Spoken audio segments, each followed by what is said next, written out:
Developing autonomy is about finding oneself, a social process ideally driven by acceptance of accountability, which means holding oneself to the same standards as others. Parents should help their children find themselves, but beyond the personal development they themselves have achieved, they can point their children towards ideals they have aimed to live by. Although it is a hard row for him to hoe, while remaining interdependent with his partner, mindful of the moral limitations on his powers. A father's native independence positions him well to impart this essential element of identity to his children. Mm. Autonomy is something to be achieved, and it cannot be maintained without reflective effort. It is a lifelong project serving as the cornerstone of a good life that fathers themselves can pursue along with their partners and jointly pass on to their children. That is the conclusion from an essay my father wrote called Fathering for Freedom. Mm. Well, that's a beautiful way to look at the question we continue to question today. Should we smash the patriarchy? In that it does align with some of the positive aspects or positive distinctive aspects of father rule, or even in that case, he's almost hinting at, if he hasn't already said it previously, uh, that there's an interdependent, there's an independent, and there's a dependent, all kind of coexisting, or all at least coexisting in interwoven streams in the way that we, especially the way that we rear people up, or even the way that we all interact. And that it's interesting to postulate that the male in a traditional biological triangle of male, older female, younger human child of male or female extraction, um, that that the father's job there seems about autonomy and in independence, whereas the mother seems more towards perhaps even dependence and then eventually interdependence. Whereas, and that makes a lot of logical sense to me, that especially a mother, like intimacy, has an intimacy with the child that is beyond that of the father early on, by literally holding said child inside their body uh, to sustain, to grow, help grow and sustain its life. Um, then, and I think women also tend towards keeping children dependent, safe, not dead, not kidnapped, etc. Whereas fathers generally, especially in a patriarchal system, probably would incline towards encouraging getting away from the cutting the apron strings, so to speak. Both of those are essential for a child remaining alive and growing up to be a whole person, you know. Um, so yeah, and it also, so that's savvy what he indicated, and then also savvy that he indicated the, I would say the essential element there is the recognition of moral caps, moral restrictions on your behavior as a whatever, a leader in autonomy. And I often wonder that if like the wrangled or roiled or broken parts of our current pseudo patriarchy, I still can't tell if it's the result of like toxic patriarchy where we're all at right now, especially as like as men or young boys. We know that's like this monumental problem in the West. Is that a rejection of patriarchy for like 3 or 4 generations, and now we're lost. We've lost them. We've taken their agency away. Or is that toxic patriarchy just playing itself out to destroy us all? Or is it patriarchy being practiced without the essential, and I say essential somatically, uh, essential semantically, and essential pragmatically to praxis, that we need sort of a higher hierarchical imposition upon us if we are a patriarch. Uh, so we are not the ultimate. moral arbiter ourselves. Because in the patriarchal system was designed for men in uh, definable obedience to God and God's law, God's dictations, uh, to rule. It was never, there's no essential design for it to be ruled by, let's say, like a moral relativist patriarch who just says, "Well, it's what I say goes." And to me, that would be almost the emblematic, like whatever patriarchal statement that many children, I think, of our generation and probably still to this day, have heard. My house, my rules, that sort of thing. What I say goes, explaining nothing, just like shutting it down. So yeah, I don't know. That's very thought provoking. Wow. Highly encourage everybody to read the rest of the essay. My dad's pen name is J.K. Swindler. He is Mm, Jim Swindler. I am son of him, known as Andy Swindler, and you, of nice. course, are. Brendan McNamara. And this is totally classic, where we ask the questions and have the conversations that people say will make things weird. Don't do it. It's going to make things weird. Doesn't need to. Does not need to. And this is part two of questioning, should we smash the patriarchy?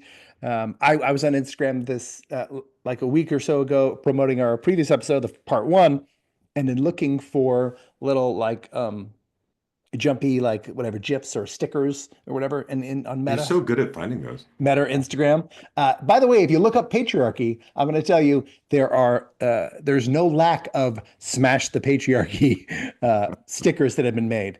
I could not find a single pro patriarchy uh, sticker. I got to tell you, the sticker game on IG especially is a hilariously sort of biased source group. There's some pro-life stuff, but there's tons of pro-abortion stuff. You know what I mean? It's just like whatever. Whoever sticker makers, man, have a particular bent, which I do think is sort of hilarious. I also think it speaks to that is not surprising to me culturally. I think smash the patriarchy is generally received as a sure, even by people who have no idea what they're saying. Well, and it's interesting, a very small amount of sampling since part one, some women I ran it by were just very moderate, and they said, well, that's obviously no. Like it's why do we have to smash it? Yeah, We can upgrade it, we can heal it, we can subvert that's it. And, yeah, and I find myself wondering if that's partially because, especially in an energetic sense, as I like to look at things, but in other ways as well, maybe more tangible, more measurable, that the patriarchy is not limited to men in terms hmm of, I think, where it shows up and how it shows up. yeah, sure, yeah. Well, yeah, it's a society-wide system for sure. In your household, did you have a patriarchal household? Some of what your dad wrote suggests that you would have. We really did. Yeah. Yeah. And I talk about that sometimes. I mean, I had in many ways, a pretty idyllic childhood raised by two loving parents, both of whom were teachers, writers, academics, artists, etc. And absolutely, it was a patriarchal household. Yeah. There were boomers, and I do think there's kind of I observe a pretty stark difference in the boomers. I think that was maybe the last generation where it was kind of just the way things were. Like it was just assumed, Yeah. like that here in America at least, like patriarchal households were the way things were going to be run. That generation still remembers a time when women couldn't write checks for themselves in some cases, couldn't have bank Yeah. accounts, didn't have access to even like the most basic financial instruments without their husbands. So, I Yeah. think they were. I mean, I talked to our parents or my wife's parents about that, and so they kind of lived through that transition. And I think for we Xers or Zennials on the line, I think we sort of observed the next transition, which is kind of like starting to ask like, oh my gosh, like what are the other options that are even available, other than this patriarchal. But Yeah. going back to my family, I would certainly say the benevolent patriarch. But one example of that, I would say, uh, well, sadly, I think this was common that household chores weren't or split up very evenly. Mm. I feel like for that generation, lots of women went to work, but then they were still basically, you know, thought to be responsible for everything that happened at home. I think our generation shifted that maybe quite broadly. Hmm. I mean, you're an even better example of that since you take care of your kids and um, Yeah, I do the majority of the housework for sure as yeah, well. Yeah. which I think is amazing. I'm like I don't know, like I've always been attracted to that model. So that's a pretty beautiful transition. Which actually in a second I would love for you to even speculate on that distinction, right? Because it used to be I think the image, the archetype of the patriarch was going out in the world and like conquering, which in modern times is like getting a paycheck and Yeah. uh, Yeah. but it's like, well, certainly, yeah, minding the castle and taking care of the family is all wrapped up in that. But the quick story for my family was I remember, eating dinner every night, and it was timed on my dad's stomach. It was like 6 o'clock was when it had to happen. Yeah. He would get Yeah. home from, being a professor, and it's hard work, but a lot of I think sitting around and also not managing lots of kids. My mom taught elementary school, and so the amount of energy required to manage lots of kids is Dang, dude. different. Yeah. Yeah. I mean, And college students are annoying, but kids are, woo, right, just so energy wise. but so she would come home after that and make dinner for all of us, and he would probably be either reading or watching TV, and then we would eat dinner, and most nights he would out of the corner of his eye be watching I don't know if it was the McNeil Lehrer News Hour every night, but anyway, Hmm. it was or 60 Minutes. I don't know. It was some news show like that ran right at 6 o'clock. So Okay. and you talk about multitasking. You know he had an ear on that and sort of an ear on the family, and so every once in a while he was just say shh. I mean, this was way before DVRs or streaming Yeah. Oh, kids. yeah. Yeah. Yeah. Like imagine if you lost a moment of live TV, you would never get it back It was gone, folks. unless you happen to have the VCR running. And that I don't say this as a way to pick on my dad, because he was an incredibly beautiful and loving man.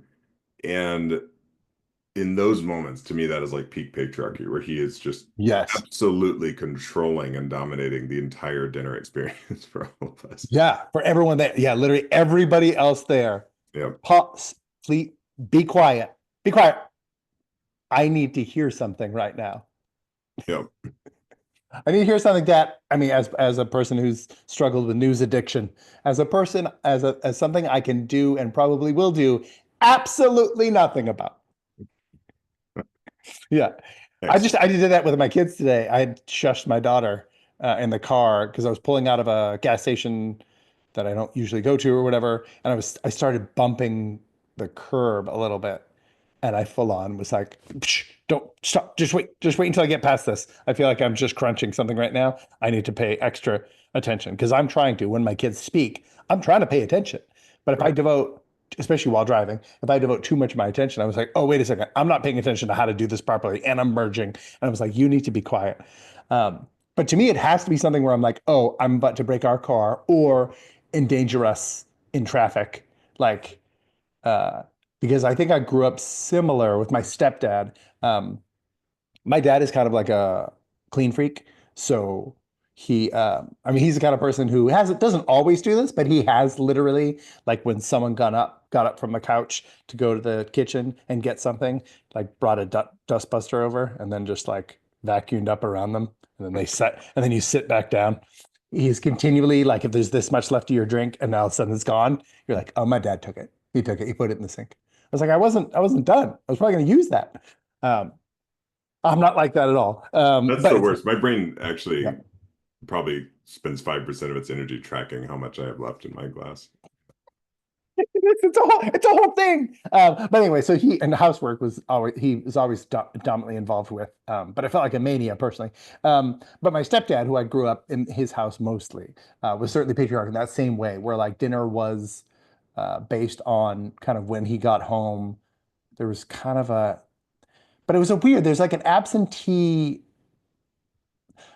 absentee while in the room patriarchy that I think both of us grew up with to some degree with, where it was expected then for the husband, the patriarch to come home from whatever fighting for the family out in the world, and then wasn't really expected to then be a father, really. I think to me that's where I think that led to a lot of the rejection of it because I know plenty of people of my generation who have I'm very conversational with my dad or whatever. Is really no issue there. I had issues with my stepdad though. There wasn't like where was the fathering only came in sort of in discipline or in but it came like literally gone 8 hours a day, 9 hours a day, home, kind of didn't want to hear it about anything really, kind of just wanted to be quiet or wanted to kind of like partially be there, but also partially be into something else. And then maybe would do a thing, maybe we could play a game, maybe we could do that. But the weekends really were the only time that you could kind of really even attempt to sort of engage with a parent, at least in my case, the patriarch. And I was like, that doesn't seem that seems a fundamental operator error that I was like, oh no, you need to be present. I think we've probably run away so far from that we need to run back towards actually like letting our kids be more independent now instead of like all up in their lives and monitoring their every movement and literally being able to look at a phone and know exactly where they are. All that sort of stuff is like I don't know what that's about either. It's a little aggro. But I see that in your anecdote and I saw that in my own life growing up as well, where I was like, you're not really a dad. And I remember seeing a stand-up comedian, maybe Louis C.K. or somebody, talking about like when he had his kid, he was like, "Oh dang, I better get serious. I got to start making some serious money. I can't be doing these like $100 a night shows. I need to go make some money." Dang. And I was like, to me, that's a hilarious joke in and of itself. So your child is born, and your first instinct, your strong intuition says, "Man, I got to get away from this kid as many hours a day as I possibly can." I got to get away from this kid.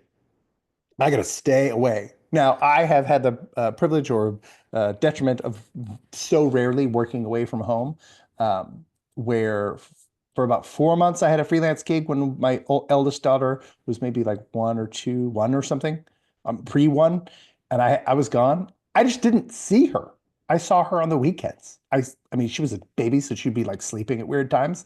So I'd see her at night. I'd wake up at night, obviously, to like help like get her out of bed, bring her to my wife, nurse, eat, then change the baby, wipe the baby, love the baby, put the baby back to sleep. So, but other than that, I basically saw her in the miasma of nighttime feedings for months and months and months. And I'm never getting that time back. And I'm never getting that bonding time or teaching time back. So I mean, it's weird that the patriarchy eventually fused with capitalism in this particular way, so as to make fathers essentially worker drones. Yep. But again, this feeds into what I think patriarchy is essentially a positive attempt to organize society to making men the servant class. Like government leaders are the servant class. I know it sounds weird, but they are. They literally are. I mean, that's the intention. They obviously like do it corruptly, but they are literally like the servant of the people. They just are there to execute the will of the people through whatever intellectual or whatever mental lens that they can operably do it while not violating their own conscience or whatever. So in that way, the patriarchy demands such sacrifice from men that it's like, oh yes, I sacrifice even the love of my family in order that they might be well, safe, cared for, etc. Now, our generation, like you were saying, did I think quite reject that, and I think our generation. I mean, I grew up with the idea that like the ideal, according to my culture, was at least egalitarian, if not like subtle, like ha ha ha, kind of a joke, but kind of true. Uh, we need to try matriarchy. I mean, that's like the world, even though that's like my home life wasn't saying that. That's the message I was getting from television, movies, music, culture. Even as a pretty young child, like 8, 9, 10, 11. Well, this is maybe a good segue into a provocative question is coming to mind. Have we already smashed the patriarchy? Mm. And I'm referencing something you sent a few days ago from Scott Galloway about the masculinity crisis and how Hmm. boys are falling behind and in school, work, and love. He cites that 1 in 3 men under 30 have never had a girlfriend. Suicide is the number one cause of death for young men in 50 countries. Boys from fatherless homes are 300% more likely to carry weapons or drugs. So, what's causing this? Fewer male teachers, mentors, role models, Yeah. more boys raised in single mother homes, no national programs to support male development in a digital world that rewards passivity, not growth, et cetera, et cetera. But two of those, at least one of those, is very specifically pointing to a matriarchal, like Yeah. single mother household. Yeah. Um, and then I would assume fewer male teachers means more female teachers. So Yeah. yeah, So a lot, I mean, in a way, this is, I don't know how many generations this has been going on for, then essentially every generation is being raised non-patriarchal for quite a few generations. Um, yeah, so I think it is an attempt to smash patriarchy. I don't know if we functionally can. Maybe at some point we can. But yeah, that does seem to be sort of operator error with the system, um, creating this issue with boys. And I think it's essentially by trying to smash the patriarchy, what functionally occurs is toxic patriarchy dominates all the more. So, for example, not having girlfriends. We've seen this in dating apps or whatever, and we've seen this in the invention of the birth control pill or the sexual revolution, is that essentially it's created a world in which all the whims and desires of the sort of peak, like top 10% of males in whatever category that is for social dominance. A lot of times that's earning potential or literal earnings. It's just how it plays out, even more than attractiveness in our society. Height, and earning potential is that sort of top 10% of males then are having, let's say, all the girlfriends, right? This is sort of something that's been noticed in the incel culture, and but because it's statistically accurate. So really, then it's by taking away patriarchy, it opens up. I think this is the cool thing. By attacking patriarchy, it's allowed basically dominant males, other dominant males who actually aren't very often patriarchs. They're just men, um, come in and essentially like run the system. So then that leaves all the other men who could have been maybe benevolent patriarchs or whatever, kind of out of it. And so basically the men who want to have 60, 70 girlfriends are sort of winning in the new system. And that doesn't seem interdependent as near as I can tell.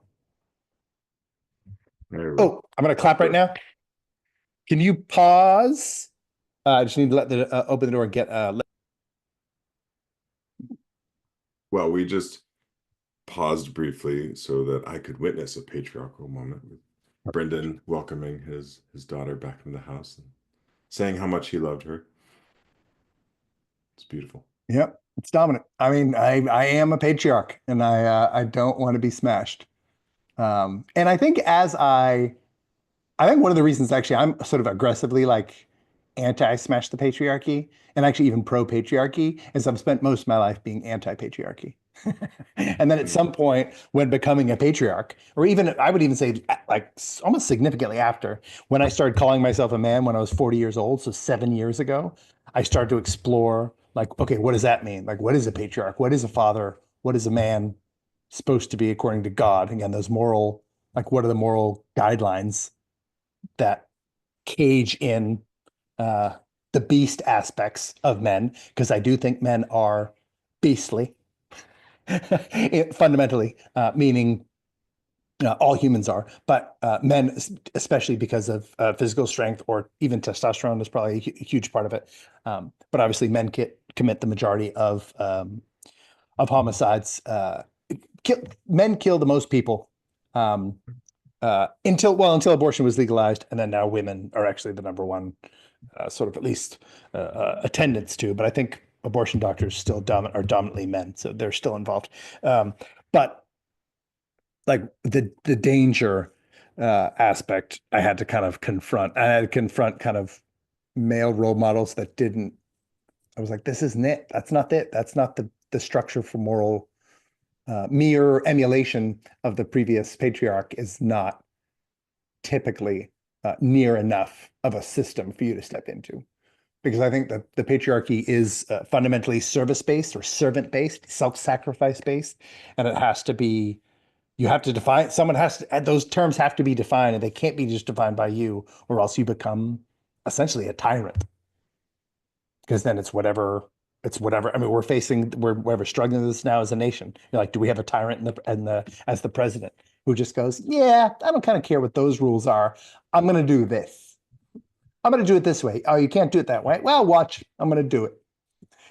Which hey, innovation can happen that way. It's not a completely improper system or response, but it is not it is not fundamentally advisable, I would say, for any um, patriarchal leader. I want to read this quote from somebody's it was like someone's graduate thesis on the Washington State University website that I read, and just one of those, you stumble down one of those random holes when you're reading tons of things about a subject, and you're like, oh, well, look at this here. Someone named Aaron Wagner in 2015, Patriarchy isn't an outdated idea. In patriarchy, men sacrifice their energy, their time, and sometimes even their lives for the betterment of women and children. And women give themselves to nurturing children and families. Feminists define patriarchy as a system of dominance in which men oppress women. This redefines men's sacrifice as an act of control rather than love. Something about that echoed true to me in terms of the rudderlessness of the modern male is the perhaps the most like intuitive or even culturally intentional for thousands and thousands and thousands of years of human existence has kind of been spoken of as though it's not good, as though it's, and so you're like, oh, okay, well, wait. So the highest ideal was that for a man to kind of like become a father, take responsibility for other people, save them, keep them alive and um, save them from the predators of the world, of which there are many. However, I think in the modern world, we've seen that predators are actually, in some ways, like many people's preferences. And I think we see that in the dating world too, with these like apex men on dating sites who get like the vast percentage of dates or whatever. Um, Basically, the hilarious thing is then even as we reject patriarchy, people just start playing out some version of it where they pick like these apex predators um, with which to consummate relationships, or even just gratifications or whatever. And then in the modern context, like those toxic patriarchs, even just toxic men, are rewarded by the way the entire system is arranged. But I don't think patriarchy would arrange the system this way. I think this system has been arranged in a smash the patriarchy context because we missed the fact that that was some aspect of that was intended to be loving, even if it wasn't. And I think we saw the practicalities of it for so long being not what it was supposed to be that they were like, this whole thing sucks. No one's ever going to be able to do it right. Yeah, and I mean, this obviously mirrors a lot of our discussions around other categories where groups have been left out of having access to various power structures and control and economic, vehicles, etc. Um, so, that I think is where a lot of it's coming from. Is Mhm. it's like, hey, like men ruled the world. I mean, whether it's the number of male CEOs who still gets funding for companies, whether it's government offices or literally every president we've ever had. I think that's where some of the criticism comes from. It's just like, hey, men have ruled this world for quite a while, and and I guess it's going to hell, is what they would say. Yeah. Yeah. I mean, it's not going great. Um, and then, yeah, then the only question is like, so would an egalitarian system be better or would matriarchy be better? Or is it just new? That's my fascination. And obviously, since patriarchy is specifically rooted in biblical thought, because it was as far as we know, the first person who ever used it um, was a missionary. So he would have been writing about it from a biblical context. And I mean, literally, the patriarchs are the dominant figures of the Old Testament in um, in the Torah, which is now the foundational document of the majority of religious people on a majority religious planet. That's what's fascinating to me is then, but is there an intuitive or innate sense of us that still keeps picking men to be like the most likely achievers or the most likely heads of things, which I think is a misunderstanding of what patriarchy is, because patriarchy is fundamentally about it's more about family or clan than it is about like who would run a business. And that's biblical too. I mean, that's the Proverbs 31 like elucidates what a woman is. So within a patriarchal system, a woman is a caretaker of the home to some degree, caretaker of children, definitely, um, a business person, a person who buys things and sells things, a person who brings honor to her husband, who is also like in the ideal scenario, they're both like well-regarded people of good reputation.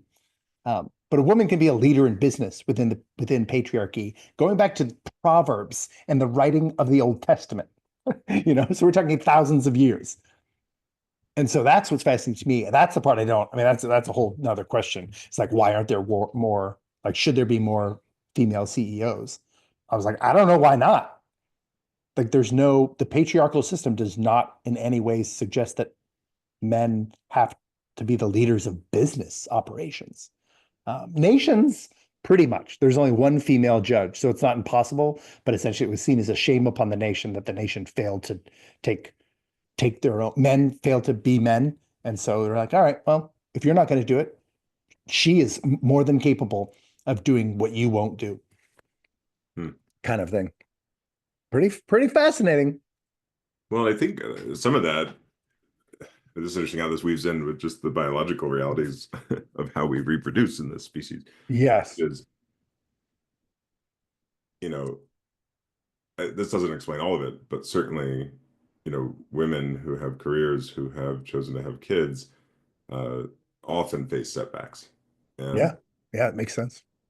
and I'm challenged with that because it's like, gosh, I mean, I think, a family forward attitude, which to your point is a patriarchal attitude, right? Yeah. Would say, gosh, yeah, we should have incredibly generous leave. Those early moments with our children and our babies are so incredibly important for Yeah. men and women.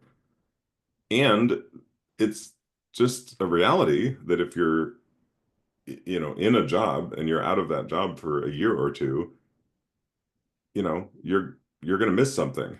And so that Yes. burden, I think, has typically falls more to women, and some of the bias plays in as well. Just I think this kind of basic, I guess we could call it a patriarchal bias that like that women uh, maybe struggle more to come back into the workforce or whatever after having kids. But it's Yeah. funny, Well, I'm yeah. part of a startup group right now, and there's this woman presenting. I think she's in Dubai, and she has an incredibly successful startup. She's raised like $4 million, and she had four kids while she was doing all that. Yeah. So it is certainly possible, but I, It is. I mean, it takes special people in general. I mean, even to any male or female. Yeah, there is this is the patriarchy is built to run men down, man. That's what it was established for. And that's not even like a what? You're being mean to men. No, you're giving them that type of responsibility where it's like, okay, the well, the woman has to go give birth, so she has to leave whatever. The flipping salt mine. Who's going to stay there? The dudes. The dudes don't. There's no excuse. Hey, she's giving birth to a baby. What are you doing? Keep working. Mhm. Keep working, keep going. It's designed to sacrifice. And so this is when other systems take advantage, I think, of what could be proper patriarchy. We really do fall into some pretty dangerous territory because I think men there there are very specific spaces that are carved out for male leadership. And I don't think it's not everything. Men aren't supposed to be the leaders of every single thing. That just doesn't make any logical sense. But at least in terms of that, yeah, the biological impulse, which again, we're in a ruptured state in our society because we have the ability to legally like kill kids when they're in the womb. So then it makes that dominant in order. But this is the problem is then you're trying to race to be, this is the thing that the criticism of feminism and how it can go wrong, at least in the first, second wave, third wave, et cetera. But is, oh, you're just trying to be a man. It's like, oh, well, in a way, yes, you're right. So if the goal is to become like more deeply and profitably enmeshed in corporate culture and corporate benefit, then that is does seem to be a dominant theme. I don't know how beneficial that is. I mean, I think in some ways this is a dual problem of women have nature and then men even have their nature that is kind of working against them, where uh, maternal and paternal leave should be just as prioritized. Meaning you should expect to lose a man, and a man should not just be like, okay, well, my wife can't work now, so I have to work twice as much, which means then she's twice as inundated in her child rearing or whatever. I was like, I don't know if that doesn't seem like a wise patriarchal answer either. Right. And then he's half as available as we were talking about. Then it's not that part of the system seems tuned to benefit the corporation itself, not the family, not society, you know.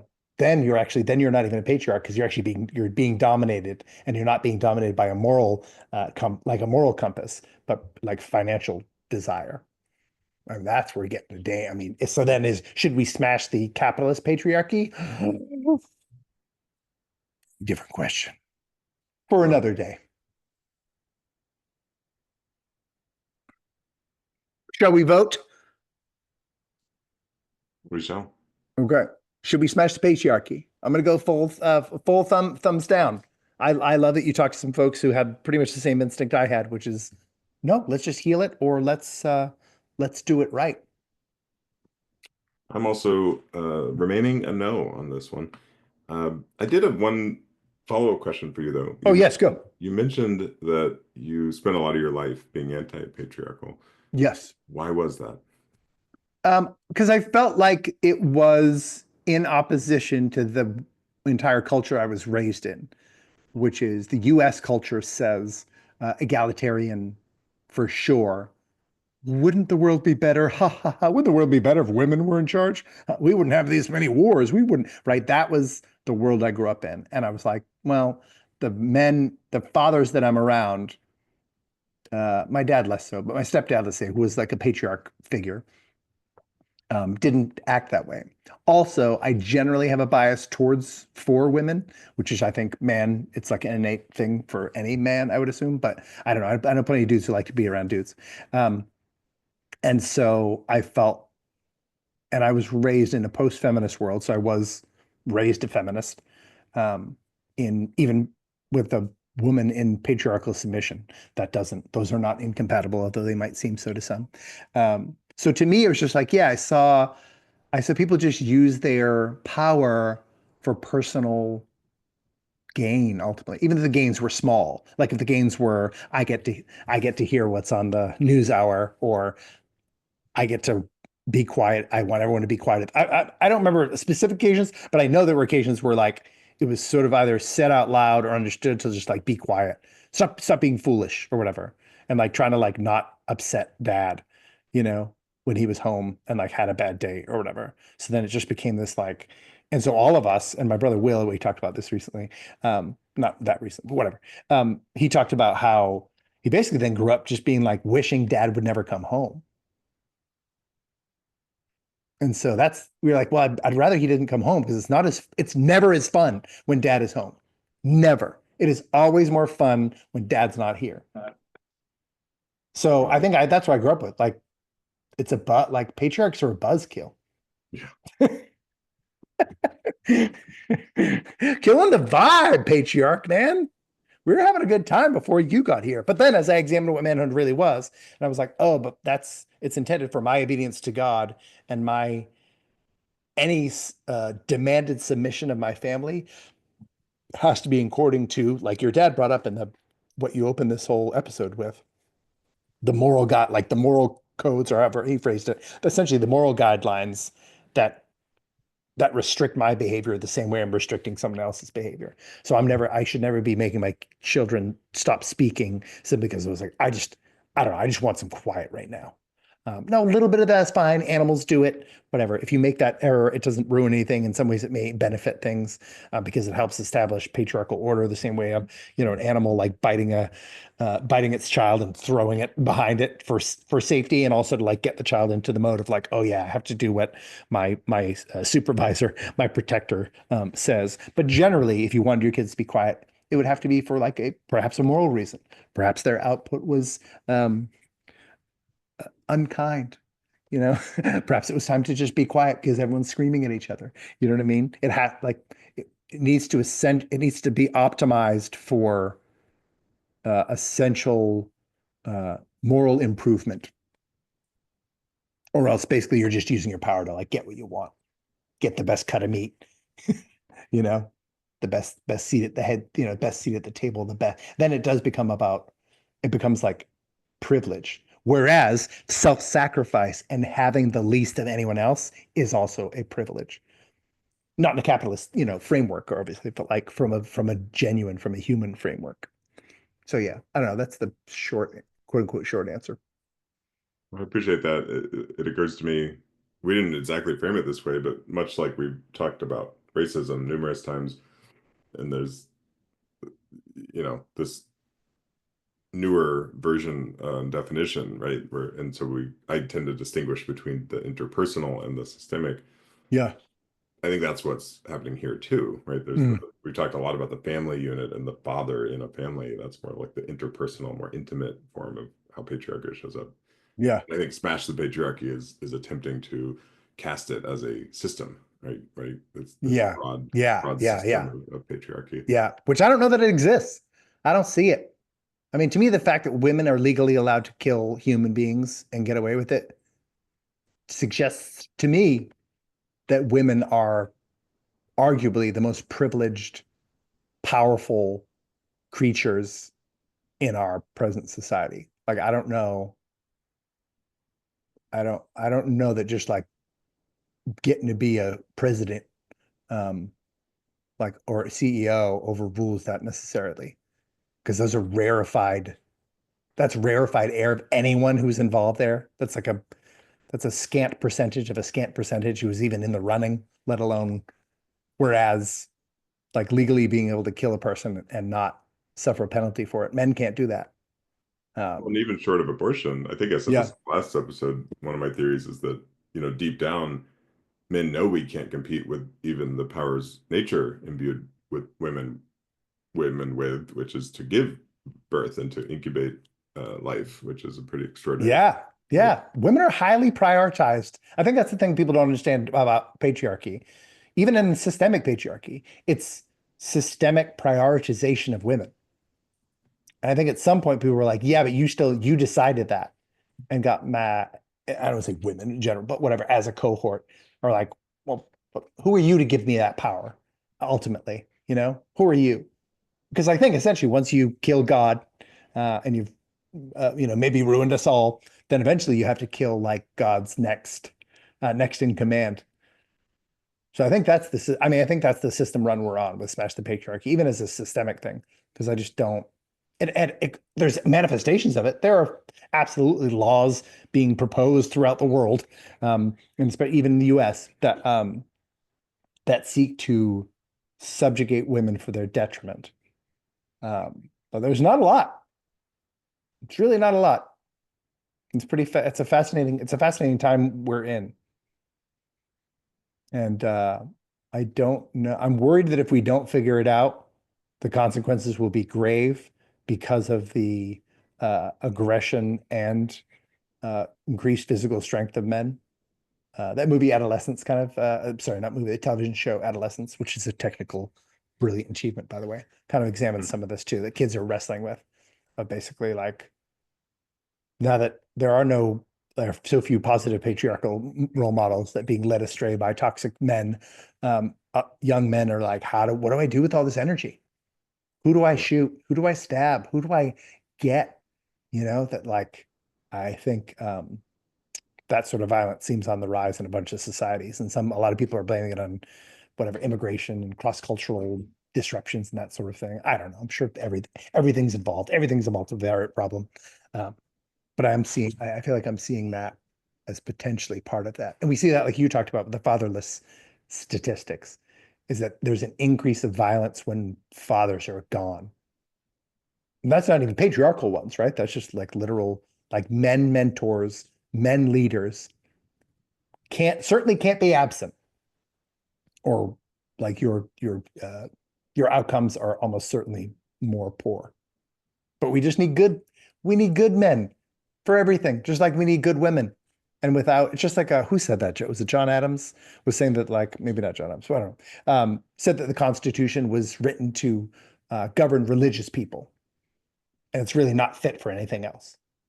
Hmm. Like it has to presume people are again, like your dad said, there has to be a moral framework. There has to be like moral guidelines that are being pursued and upheld, or else all this freedom or anything is actually could even be counterproductive. So I'm wondering if we're in that now. Um, like, is that how fundamental patriarchy is? I have no idea. I think the fun thing is we might find out. Well, I think it's important to be specific and name toxicity, as you have a few times, for what Yeah, it is and when it is. And, yeah, you know, toxic masculinity arguably is a thing, but not all masculinity and not all patriarchy is toxic. And that's one of my takeaways. yeah. I think so too. I think that's a good thing to land on, man. I think it's a good thing to land for people to land on, for others, for listeners to land on as well, as like anytime we hear or regurgitate these quick bites, these little pieces, these little bumper sticker length things, which I think our brains are being tuned more and more to just hold as the entire story. Um, the less we actually know what we're dealing with or talking about, which actually means the less likely we are to be able to solve any of the problems involved. So let's keep talking. Let's keep talking Yeah. for a while, folks. Let's do it. Conversations like this are a good There first step. they are. Well, Andy, I love you. I love you too. Hey, Long live the patriarchy. question mark? Solid ending, strong ending. We did it. Landed. Bye, buddy. Bye.